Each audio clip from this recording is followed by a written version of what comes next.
মন খারাপ হয় না পৃথিবীতে এমন কোনো মানুষ নেই।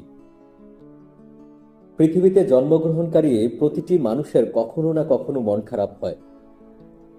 মন খারাপ হয়েছে আমাদের নবী হযরত মুহাম্মদ সাল্লাল্লাহু আলাইহি ওয়াসাল্লামের। নবীজির মন খারাপ হলে তিনি আকাশের দিকে তাকিয়ে থাকতেন, রবের ফায়সালার আশা করতেন। শুধু আমাদের নবী নয়, আমাদের নবীর আগেও যত নবী রাসূল আগমন করেছেন, অলি আউলিয়া দরবেশ সকলের মন খারাপ হতো।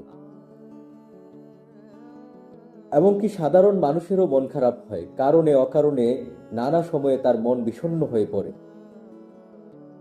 যাদের মন খুব হঠাৎ করে বিষণ্ণ হয়ে পড়ে কিংবা নানা কষ্ট যন্ত্রণা ব্যথায় বিষণ্ণ হয়ে যায়, মন খারাপ হয়, তাদের জন্য মন খারাপের দিনে গ্রন্থটি, এই গ্রন্থটি আপনার মন ভালো করার একটি উপশম হবে। বিশেষ করে এই গ্রন্থটি আল্লাহ তাআলাকে আপনাকে চিনাবে। যারা মন খারাপ হয়, এই মন খারাপের প্রধান কারণ হলো আল্লাহ থেকে বান্দার দূরত্ব।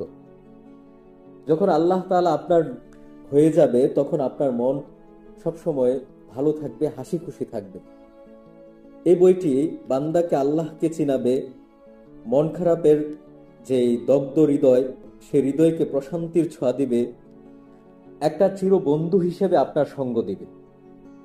যাদের খুব বেশি মন খারাপ হয়, বিষণ্ণতায় সময় কাটে, আমি তাদেরকে সাজেস্ট করব এই বইটি একবার হলেও পড়ে দেখার। আশা করি বইটি আপনার খুব ভালো লাগবে।